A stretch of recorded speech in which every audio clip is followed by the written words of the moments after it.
Hello, hello. How is everybody? It feels like it's been so long.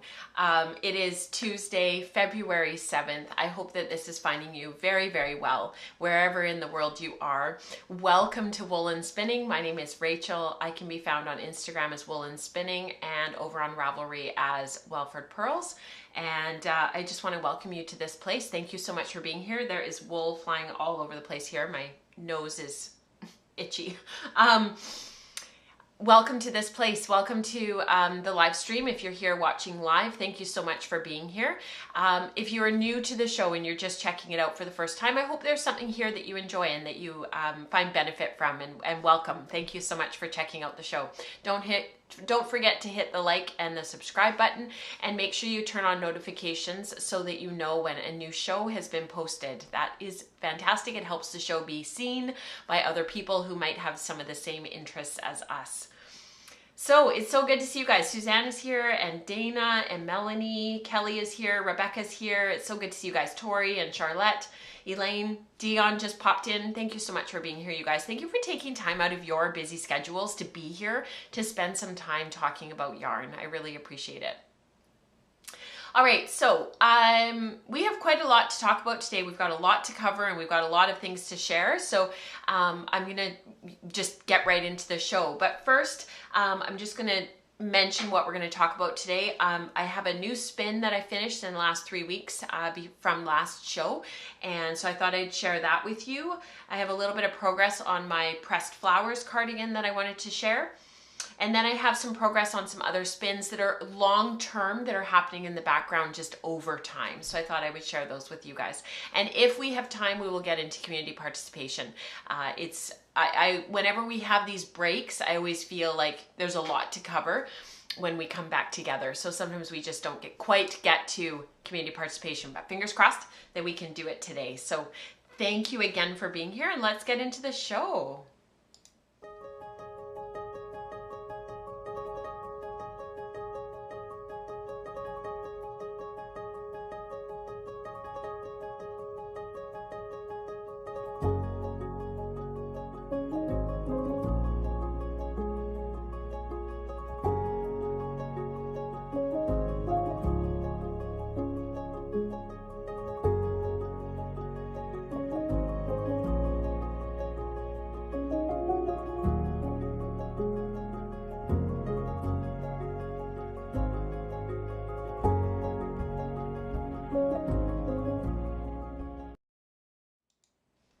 So before we really get into the show, I just wanted to spend a minute talking about our year of color.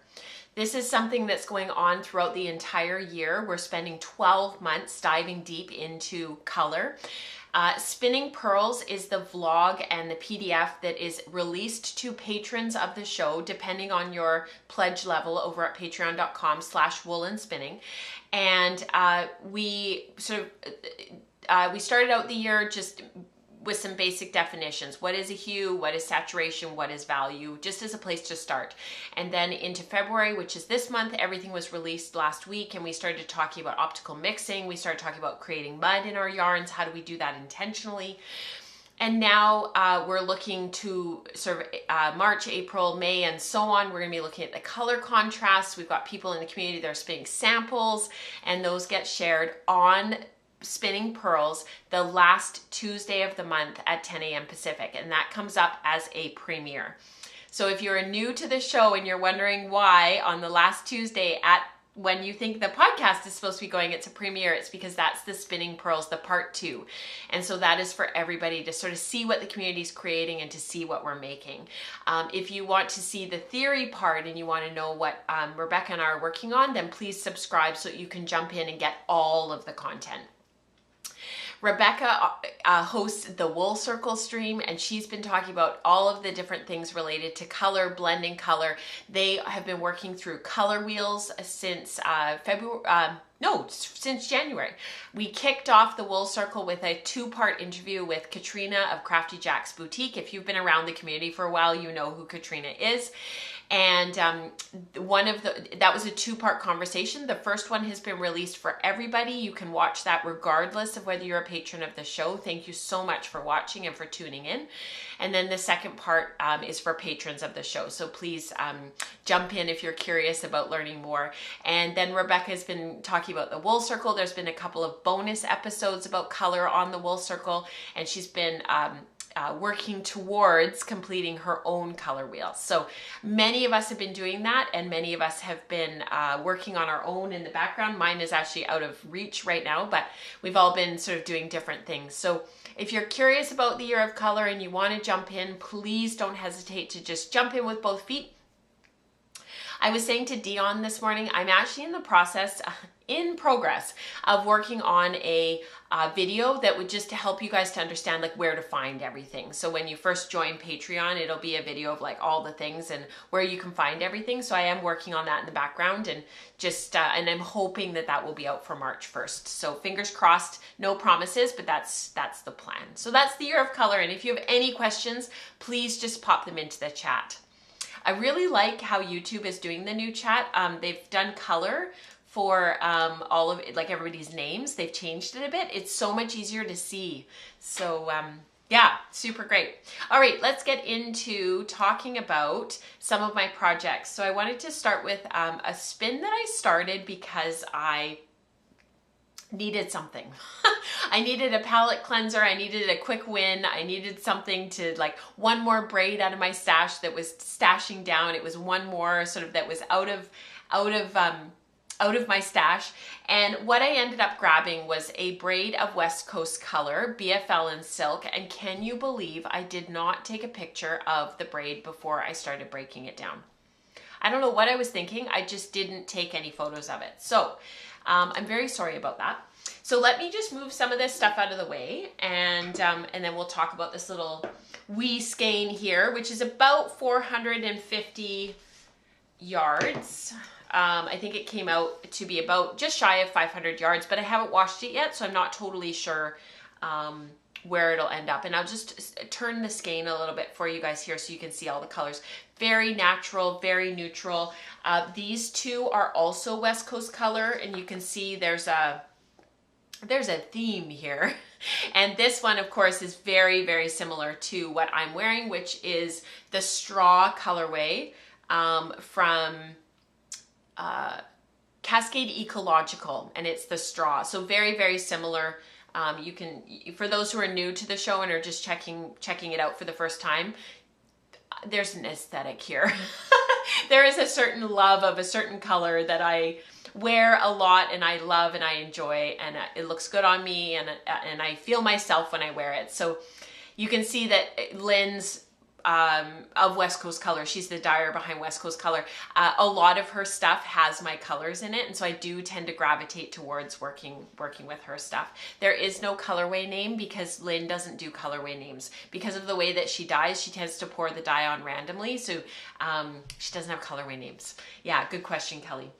So BFL+Silk, it was an 85-15 blend. I spun this on my Lendrum Saxony. So in our renos and in moving everything around in our home, Mike's doing the flooring right now, so we've been moving things around and clearing things out. One of the things that I have done is I've put my wheels out where I can see them rather than just storing them along the back wall here in the office. This room gets used a lot during the week when we're doing the kids' schoolwork and whatnot, and me and the kids will be in here for hours on Wednesday, Thursday, and Fridays, but I can't sit here and spin. So the wheels tend to get stashed in here, and then when I'm out of the room, I don't think about them because I don't see them. So I moved them out. So my Lendrum Saxony now sits in kind of a bit of a hallway transition between our breakfast nook and our family room. And I, just like I thought would happen, seeing it there, I wanted to throw a project on it. So I did. So I spun this at 18:1. It's on double drive, so not super accurate in terms of the ratio, but it is the fastest that I can run the wheel at this time. Erica and her husband Oliver are helping me make a smaller whirl for my Lendrum Saxony to see if we can speed it up a little bit. So that would be, I'll keep you posted and see if that ends up working in the end. So I spun this on my Lendrum Saxony. Now, this is where it got really interesting. So I took the braid and I just started spinning. I didn't do anything. I didn't strip it. I didn't attenuate it. I didn't pre-draft it. Attenuating and pre-drafting are the same thing, but I didn't do anything to it. This one's darker, but these aren't related. This is a different blend. So same colors, different blend. I'll talk about this one in a minute, Rebecca, because she said one looks a titch darker. So this is darker, but it's not related. They're different fibers. This is just this skein here, so don't get confused. So I took the braid and I just started spinning. I didn't do anything to it. I was spinning across the top. It's been stashed for probably 4 or 5 years, maybe longer, to be totally honest with you. And as I was spinning on the Lendrum, I wasn't finding it unpleasant or anything, but I just kind of got halfway through the braid and I was like, oh, I don't want to do this anymore. There was a lot of fiber to handle. As I'm drafting, you know, I was obviously drafting very, very fine. You can see here that it's drafting very fine. It made a very fine, light fingering, heavy lace yarn, sort of probably about 24 wraps per inch. And I just didn't want to keep drafting it, like just working my way across the top. So I did what I always tell people not to do. And I pivoted. I don't know if it was halfway through or if it was 2/3 of the way through or if it was towards the end. I have no idea. But I actually broke it off and I took the remainder of the braid and I broke it into 4 strips. So I stripped it 3 times, broke it into 4, pre-drafted and pre-attenuated, rolled them up into little nests, and I finished spinning. And then I had all of the singles on the bobbin. So I let it rest for a couple of days and I actually wound a center pull ball and I applied it from a center pull ball. So there's a couple of things about this skein. It's not super even as a result. There are areas that are thicker and thinner. There is definitely one end of the braid that's a little bit different from the other end. As I was plying, I could feel it. Because I was plying my last spun end with my first spun end, because that's what happens in a center pull ball. I could feel that there was a bit of a difference. The yarn that was the last spun, that was the stuff that I had pre-attenuated, it was lighter, it was a little bit lighter in twist, it was airier, it felt nicer, it was more even, and the stuff that I had spun at the beginning was a little bit thicker, a little bit overspun, because I find that when I'm spinning off the top, you're constantly moving, and so I find there's just more time for the singles to hang out before they wind onto the bobbin, so they do tend to be higher twist for me. Whereas when it's pre-attenuated and it's so lovely and the spinning is so fast, it doesn't hang out in front of the orifice quite as long and it gets wound onto the bobbin faster and it's just naturally lower twist. So I don't, I'm not going to pretend that this yarn is anywhere near very consistent. It's not some of my best yarn, but I really like the colors and I really enjoyed spinning it. So that in and of itself was a win. There was a part of the center pull ball as I was plying that got really badly tangled and I had to throw away probably about 3-4 yards of singles because they just got really badly tangled as they were coming out of the center. And I don't like plying from a center pull ball. It's not my favorite. And it was sort of reinforced for me that this is not my favorite way of spinning. So that is that skein, but there's some beautiful teal blues in there. There's some gorgeous yellow. If I actually turn down the camera a little bit on that side, just so it's not quite so bright for you guys. This is a little bit truer to color. It's quite dark. And you can see that there's those gorgeous yellows in there. There's the gorgeous blues. Dion, I do see your question, so I will come back to that in just a minute. But yeah, it's just like a really lovely mishmash of color. And you know, this would work really well. I'm actually thinking really seriously about putting it with a couple of other skeins in my stash and weaving with it and creating like a faux plaid scarf. I think it would just be so simple, so easy. It would use some of this stuff up that I've got in my stash. And I even thought, you know, if I threw on a big white hand spun warp and used some of these skeins for weft, did some stoles, the warp would stay the same, and I would probably get, 4 or 5 scarves, but I could use some of these different skeins that I've spun over time that are all roughly the same weight and would look really nice with the weft. And I could, just sort of weave off a whole bunch and put them away for gifts. That's sort of what I'm thinking. So this is probably going to go with about 4 other skeins that I have. 2 or 3 of them are Lynn's colorways, and I think I might actually start thinking about stashing them and using them for some of that project that I've kind of got brewing in the back of my mind. I'm thinking like, a warp of twill, or maybe even a warp of, I was even thinking, actually, what I was thinking about was 10-2 cotton for the warp, and then using these yarns as the pattern for overshot and doing a whole bunch of overshot scarves. That was sort of what was brewing in the back of my mind. Chat is going crazy, so let me just catch up really quickly here and make sure that I'm catching everything. Dion says, this was the question that I wanted to come back to. I read in an older Ply article where they talked about never attenuating. Why would they say that? So there's a couple of different reasons. Diane says JC is not a fan of attenuating. She likes to spin across the top. That's been the case like for as long as I can remember. Like JC's always really liked spinning across the top. She's really good at it. She's really fast. It's a pleasure to watch her doing that because it's just like, she's just so adept at it, and she enjoys it. You can tell that she's just in her place and in her world. There's a couple of different reasons. So one of the reasons why you might not want to attenuate is that you want to keep all of the color together. So as soon as you start pre-drafting and pre-attenuating, those fibers start to slip past each other, and you start to have a lot more blending of the colors, especially in a braid like this where the colors are poured on and you've got multiple colors in multiple places, where you maybe only have like on the braid a hit like this of dark teal right next to it in that same place is, let's say, grello. And if you start to pre-attenuate, those 2 colors are going to slip and slide past each other on those staples, and they're going to create blending.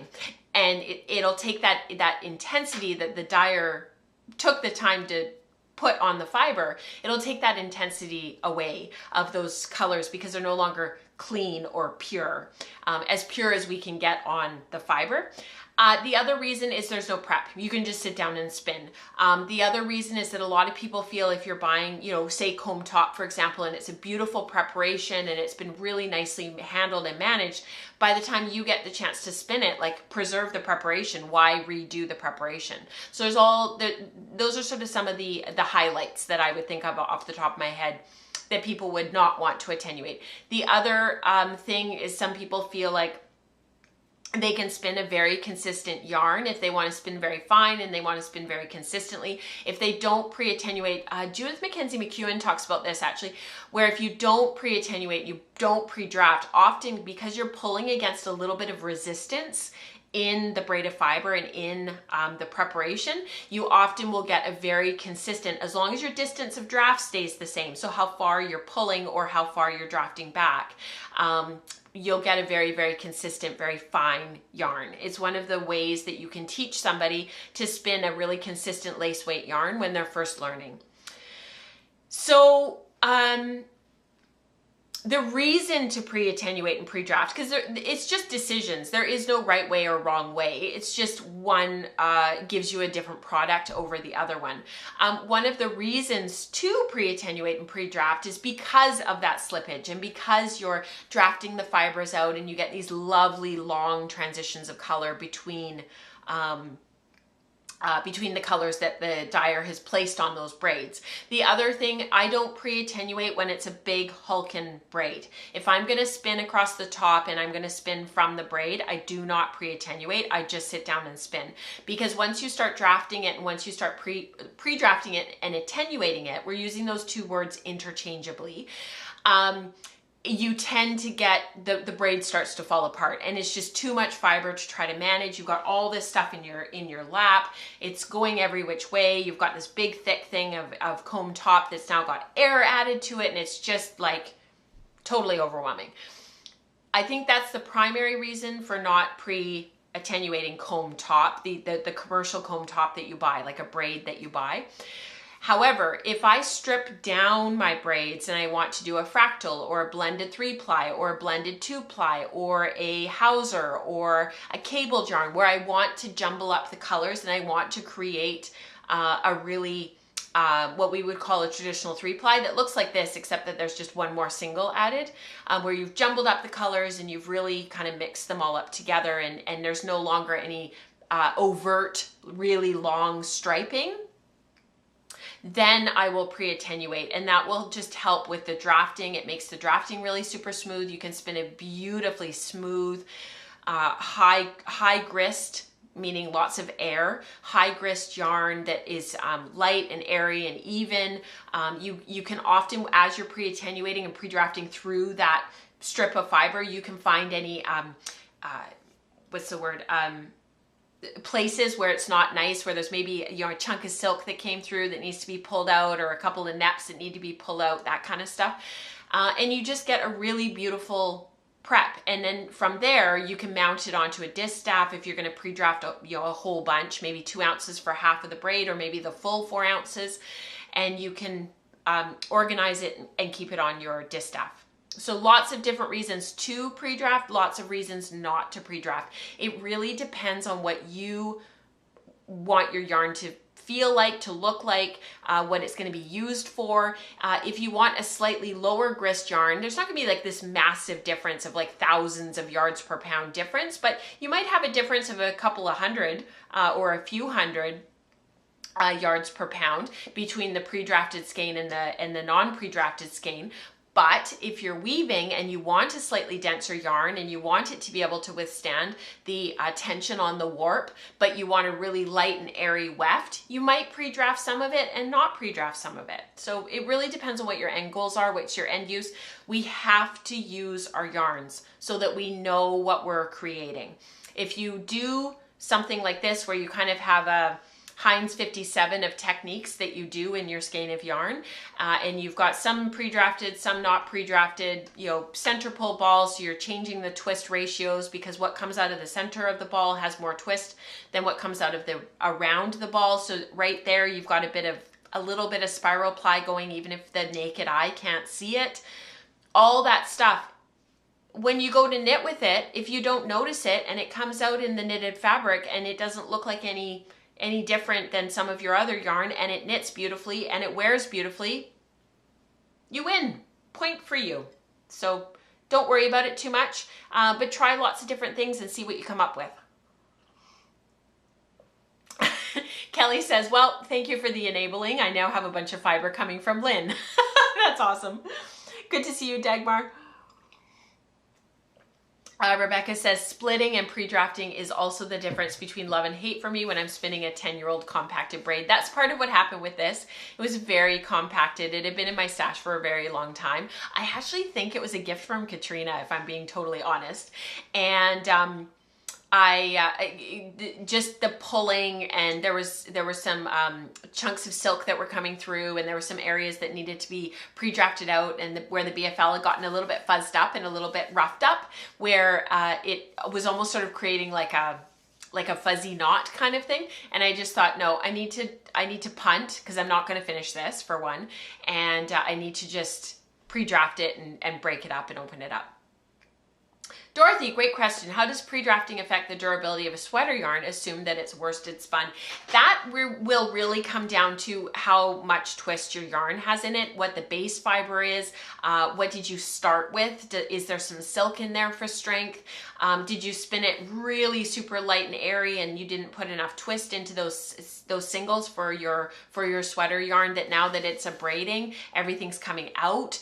So that, whether you pre-draft it or not, I think has more to do with the durability of a sweater yarn. I think it has more to do with how much twist did you put in it, and what the base fiber is, and if there's a blend, what the blend is, rather than did you pre-attenuate or not. Some of my hardest wearing yarns were yarns that I pre-attenuated that are unbelievably consistently spun. They had a lot of twist in terms of lots of twist in the singles and then lots of twist in the ply, and they came out beautifully balanced after washing. And some of those yarns have worn beautifully. Some of the yarns that I pre-drafted that I didn't get enough twist into haven't worn as well, and they created, you know, pills right away. I think it more depends on a compilation of a few different factors, not just did you pre-attenuate or not. I saw a comment about somebody was mentioning about Maggie Casey. Maggie Casey has a long YouTube video on Long Thread Media about pre-drafting. She gives great reasons why you could use it for a lot of purposes, and she does give a warning about colors. I think with pre-drafting, the biggest thing, I've already mentioned this a few times, is the color. As soon as you've got the fibers slipping past each other, that are different colors, you know, whether they're triads, complementaries, you know, secondaries sliding across primaries, white, black, gray, that's all going to change what the finished yarn looks like and how blended it looks. The more pre-drafting you do where those colors really blend, and the transitions become softer and softer and longer, where you've got more color mixing, it's just going to change the appearance of your yarns. Let me just make sure I caught all the chat questions. How does pre-drafting? Oh yeah, Dorothy, I caught that one. And then I have a spin my stash plan. Oh, wonderful. Let's not talk about the 7+ braids I have in my stash from the same dyer, says Kelly. Dion says I have a spin my stash plan. I was chatting with Virtual Spin Group before we started our live stream today, and I was mentioning to them that I have a plan for my stash, both my yarn, my hand spun yarn stash. I'll share pictures with you guys next week, or not next week, next podcast, so 2 weeks from now. I also have a plan for my boxes of bins of stash. And so if you guys are interested in hearing about that, my plan was to share that with you next episode and talk about what I'm planning to do, whether or not you guys would want to join in with me. That'll be coming up next time. So let me know in the chat if you guys would be interested in hearing about that. And I've got photos of all of my hand spun stash and what I'm hoping to do with it. So let me know.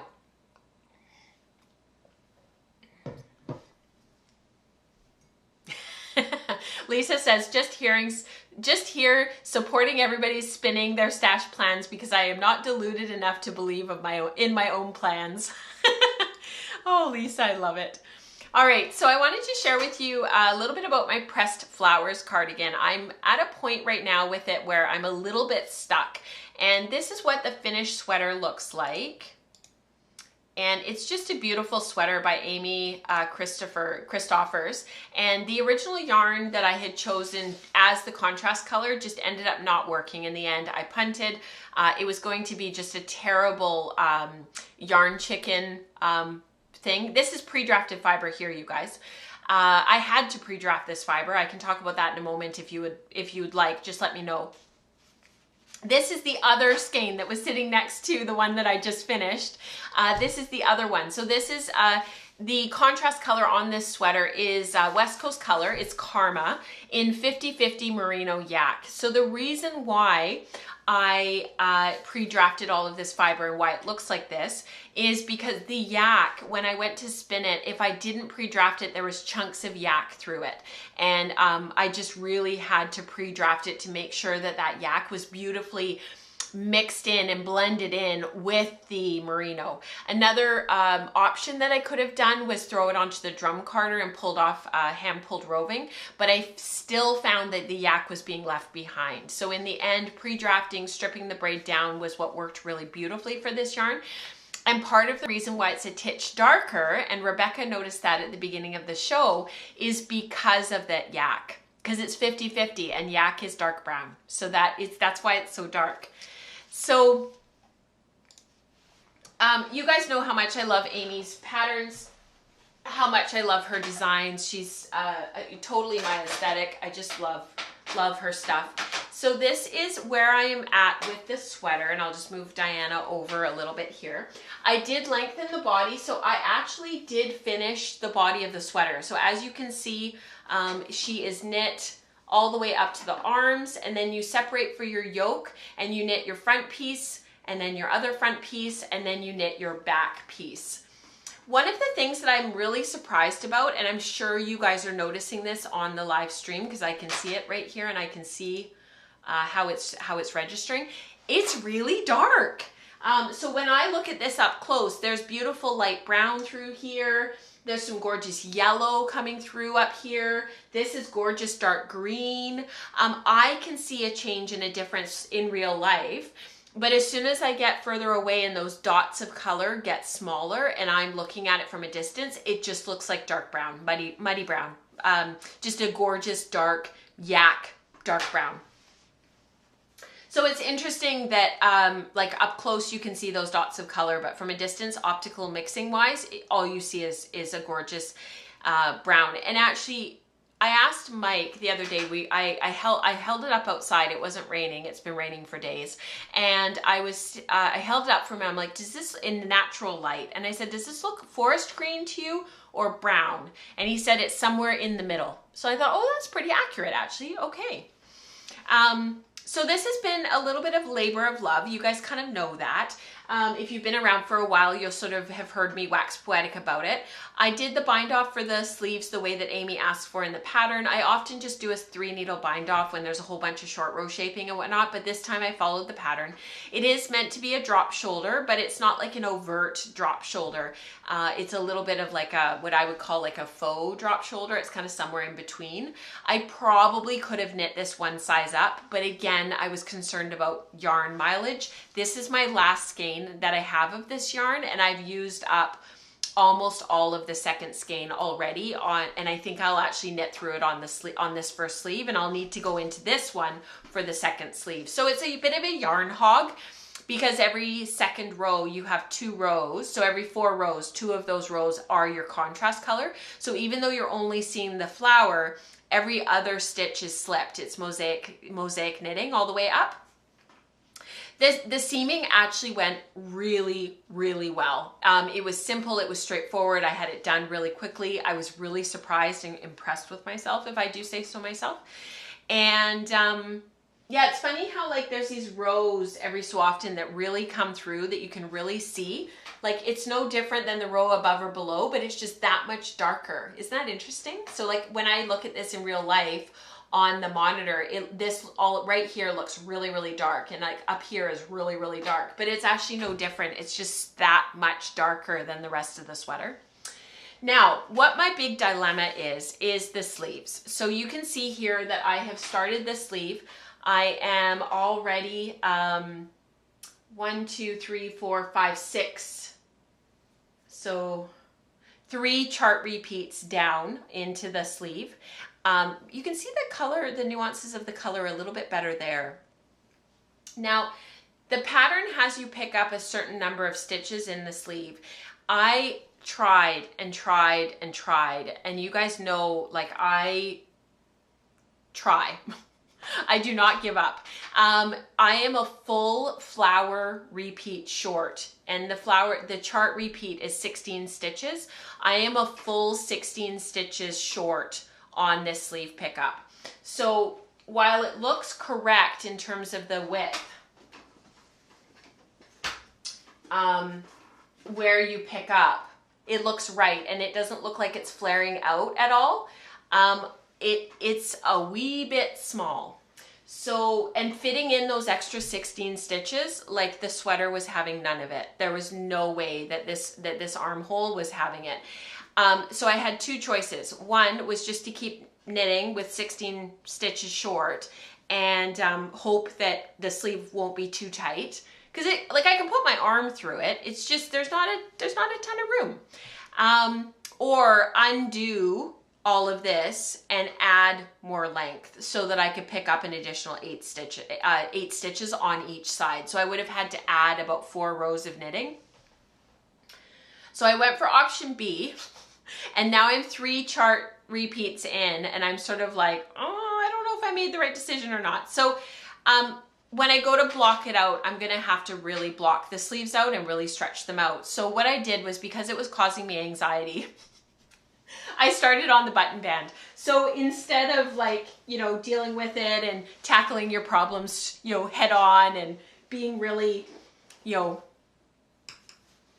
not putting my head in the sand and so on and so forth, I started the button band. So I am doing the button band a little bit differently from the pattern. I'm just gonna move Diana over here. She's feeling a bit overshadowed by me. So what I am actually doing is a very similar button band that I did for my Acer cardigan.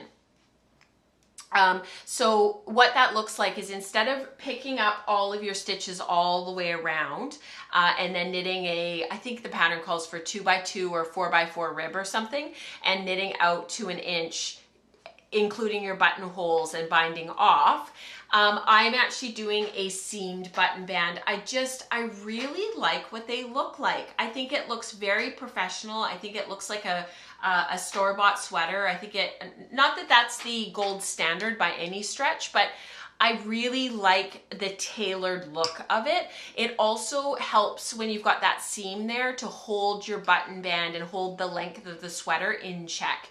I find the sweater doesn't get quite as stretched out. It's one more seam that just holds the front of the sweater really, really nicely. So what I do when I do this, I've done this on several sweaters, but my Acer is probably the one that I think that one I just nailed it, you know? Like when you have those projects that you look at and you're like, I nailed that. I still wear that sweater a ton. Anyways, what I did was I cast on, I think 15 stitches, and you're just knitting 1 by 1 rib. It's knit, purl, knit, purl, knit, purl, knit, knit. And then the other side is slip 1, purl 1, knit, knit, purl, knit, purl, knit, purl, knit, purl. So you slip the first stitch of every row, and your last 2 stitches are both knit stitches. And the reason for that is because when you go to your trusty sweater here and you go to sew it on, you have a beautiful edge to seam it with. You've got that gorgeous knit stitch all the way along that one edge that gives you your seaming side. So I added my first buttonhole a third, 3/4 of the way up, according to where Amy wanted that first buttonhole. And then the last buttonhole is actually just below where the decreases start. So she wants you to put it right there. So I just have to figure out from here to here what that distance is, and how like basically what I do is I measure it. So it's about 14 3/4 inches minus 3/4 of an inch at the bottom. So it's about 14 inches that I need my buttons spread out over. And then I just need to figure out like where is a normal place, where's a normal placement for buttons, how many would look aesthetically pleasing in the pattern. I think she's got 6 buttons on there. That's probably what I'll aim for.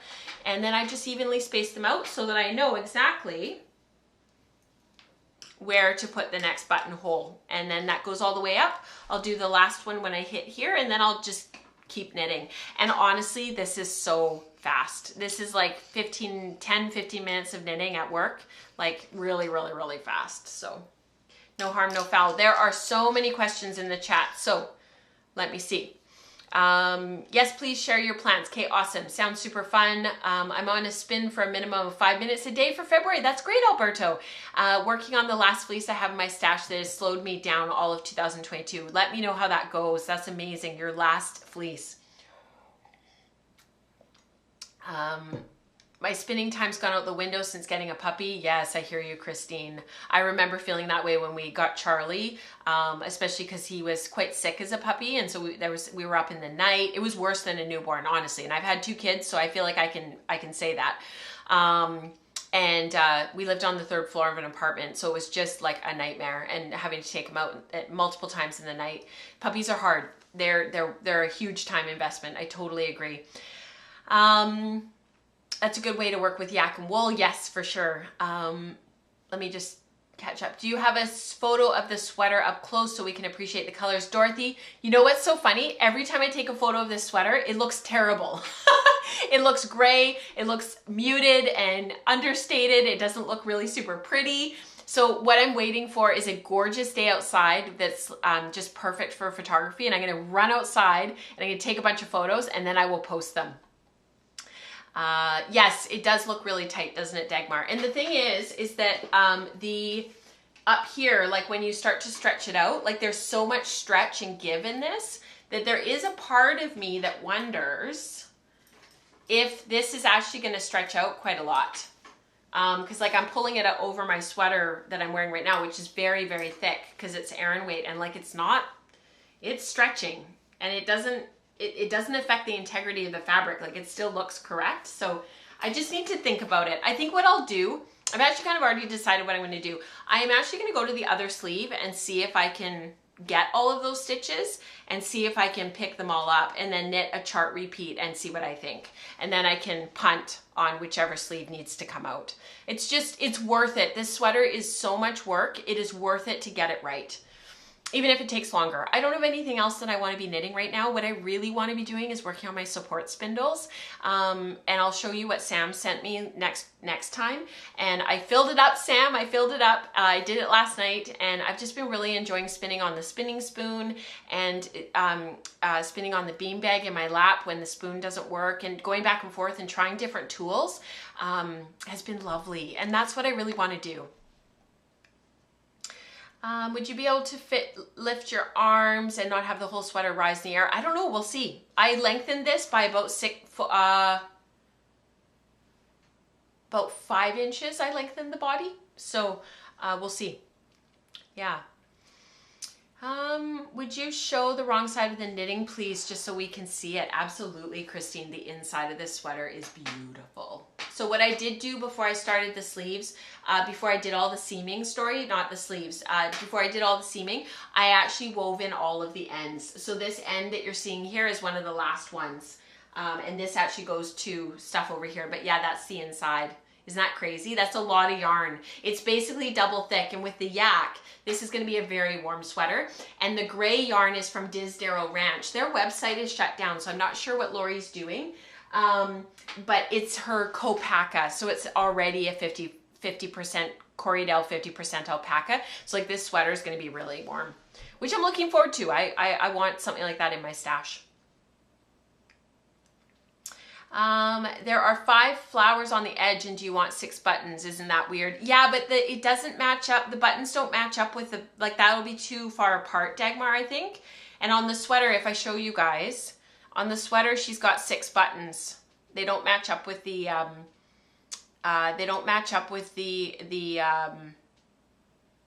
the thing and the stuff. Yeah, they don't match up with the flowers. They're offset. So yeah, definitely things to think about for sure. Yeah. If I were to do this sweater again, I would definitely do what Rebecca said. And I would do a steek, and I would steek this. I would knit it as one piece, and I would have a steek in there, and I would steek it if I was to do this again. I think that would have been a really lovely way to knit this sweater. And then you just chop, chop, chop, chop, chop, chop, and you would pick up your button band. It would just be perfect. It would be, all right. What else do we have to talk about? We have, I love the questions that you guys come up with. Thank you for being so present and for asking thoughtful questions, for having thoughtful answers, for not just throwing stuff out but actually like asking really thoughtful questions. I really, really, really appreciate that. It makes my heart sing. Mosaic pattern in the round. Yeah, but there's a lot of purling anyways, Dagmar, because you're purling this is all garter stitch. All of this is all garter stitch. So it's all purled anyways. It's slip, purl, slip, purl, slip, purl. So it wouldn't make any difference. It would actually increase the amount of, and then on your, yeah, I don't think it would make that much difference because you're purling a ton. You could steek the underarm and add a gusset. Oh, that's interesting, Rebecca. That's not a bad idea. Yeah.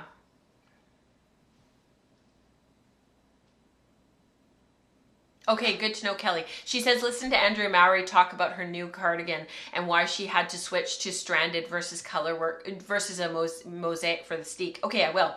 Thank you for the recommendation. So the next thing that I have to talk about is more just an update. It's not really anything like in particular that I wanted to share with you per se.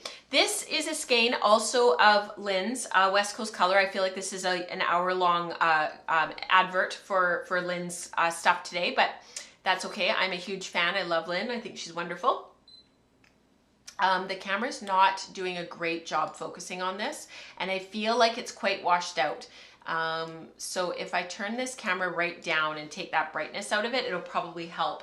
I don't feel like the camera's that clear today.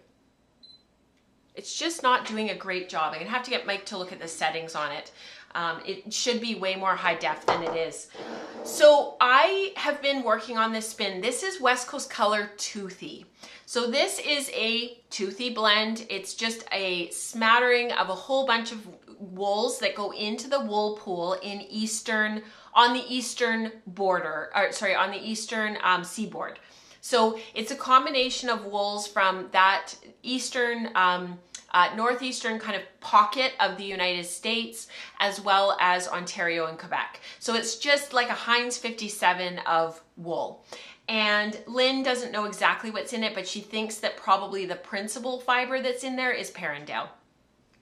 It's actually quite lovely. I was kind of sold it by my friend Diana Twiss, who blogs over at 100milewear.com. If you don't follow her and read her blog, please do. She's a very active member of the Slack channel. She's an incredible, like c'est incroyable support spindle spinner, and she makes these incredible roll legs. I don't know if it's full, but her class at Fibers West in March is going to be awesome. I think Rebecca's taking it.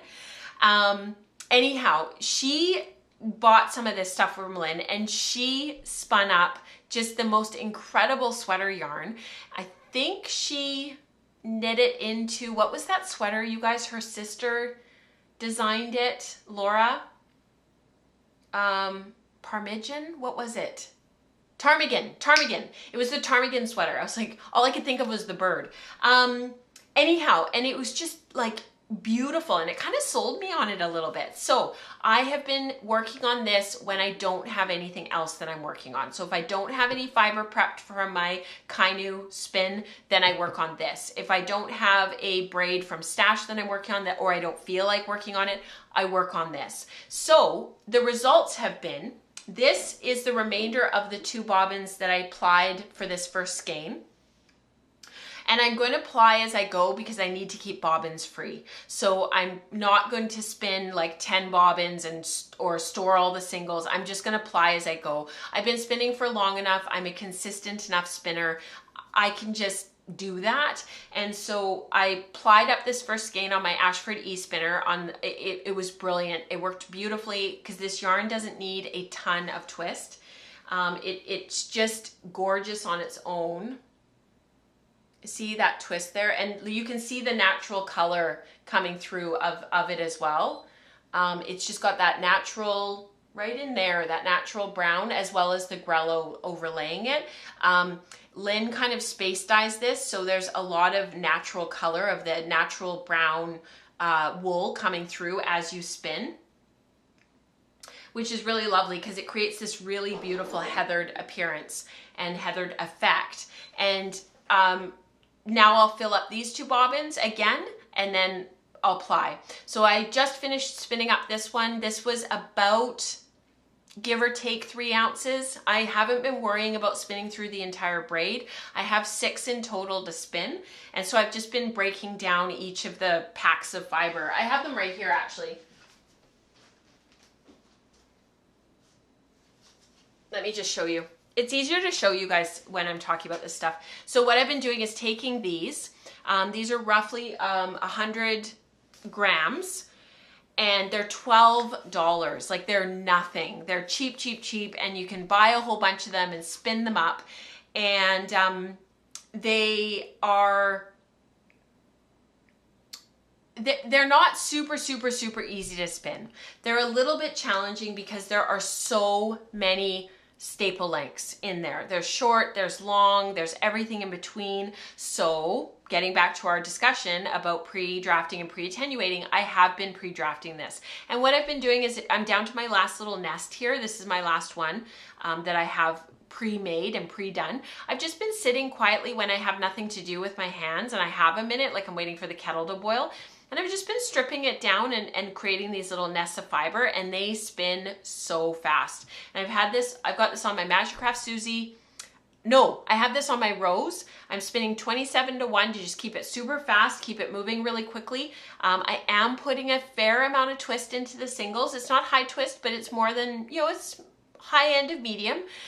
So that my plan is to sample with this on the loom and see if I can come up with a really lovely fabric for either a sweater or a coat. I'm not sure about the coat. That was always my plan, was to do a coat. The reason why I'm kind of waffling is because of our weather. And I don't know that I'll get a ton of wear out of it. And so I thought, well, what else could I do? I love woven herringbone. And so I'm going to do some sampling with herringbone and see what I come up with. Some 10 by 10 samples at a couple of different sets. And I'm actually thinking really seriously about doing a woven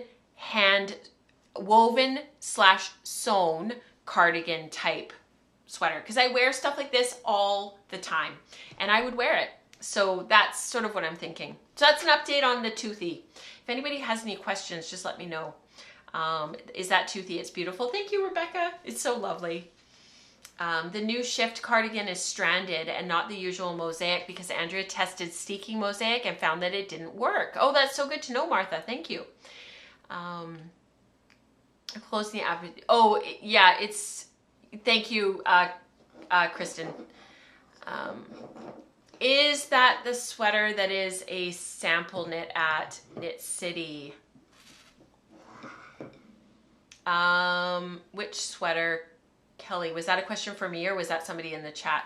Is that the sweater that says sample at Knit City? I'm not sure what you mean. Got in, wasn't full. Oh, that's so good, Rebecca. I'm glad. I know that you were planning on taking that workshop. I love herringbone. It's beautiful. Yeah, sort of a, probably not a blazer per se, Lisa, because honestly, that would be too fancy. I'll see if I can find a photo next time of what I'm thinking. So I will, I'll try and include it next time. And Diana's knit that sweater twice, and I think one of them was from Toothy, I think, but don't hold me to it. I'm not totally sure. Hopefully she'll leave a comment down below here on YouTube when she's catching up. Dion says, now you have me thinking about weaving and sewing a cardigan. There's some great patterns out there. Grainline Pattern Studios has a couple of great cardigan patterns for like sweatshirt material, light woven fabrics. Sewaholic has a few. What else?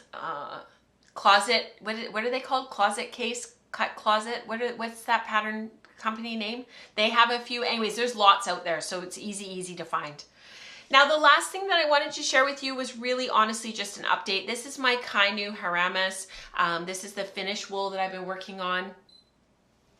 And it's a, it is just spinning up beautifully. And actually, while the kids were working on schoolwork this past week, I did keep going with the lock popping. So I set it up in here, which isn't really where I should be doing it because of the dust and dirt that comes off, but I vacuumed really well afterward. And I just kept lock popping and getting the next batch done. So this is the first batch. I don't know if this is it's probably shy of 100 grams. It's probably like 85, maybe 90 grams. It's spun up so fast, so fine. It is so soft. It is just lovely. It has a lovely fuzz factor to it because of that carded prep. I am in love with this, and spinning it on the Lendrum, I haven't done a project on the Lendrum for a while, has been lovely. It's been really nice coming back to the Lendrum and spinning on it. It's a little bit slow. It's only 17 to 1, and it's been working beautifully for this project. And these singles honestly are just lovely. And I was spinning up, Nora was working on her novel study, and she's doing Clementine, and she just finished it actually. She loved the book, and she's sitting there reading it, and she's watching me lock pop because she's reading it out loud. And she all of a sudden out of the blue just reached over and touched the singles. And she said, oh my goodness, that is so soft. I was like, yeah, it is. It's really soft. Like next to the skin, baby soft, like really soft.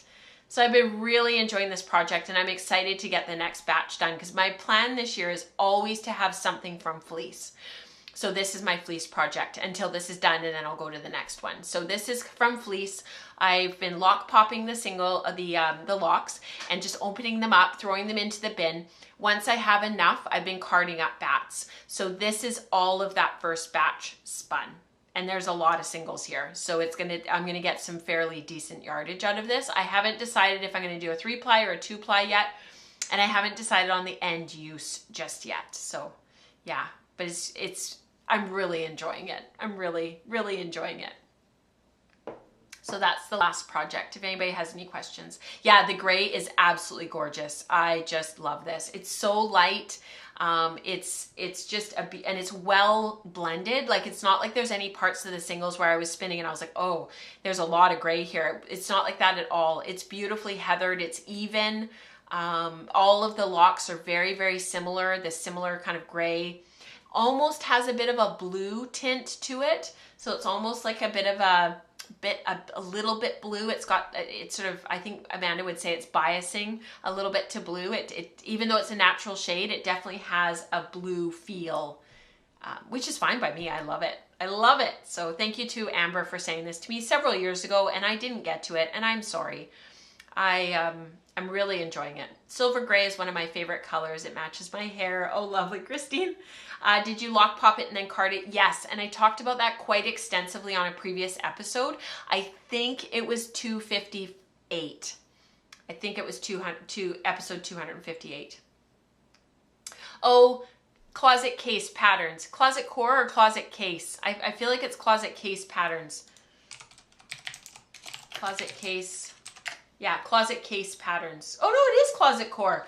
I have always read that wrong. I have always read that wrong. That is so funny. I have always thought that it was closet case, but it's closet core. That is too funny. So there's this blazer that they do that would be very similar to like what Lisa was mentioning you could maybe do with this yarn. But what I was thinking was kind of more along the lines of, not sure that they have exactly what I was thinking.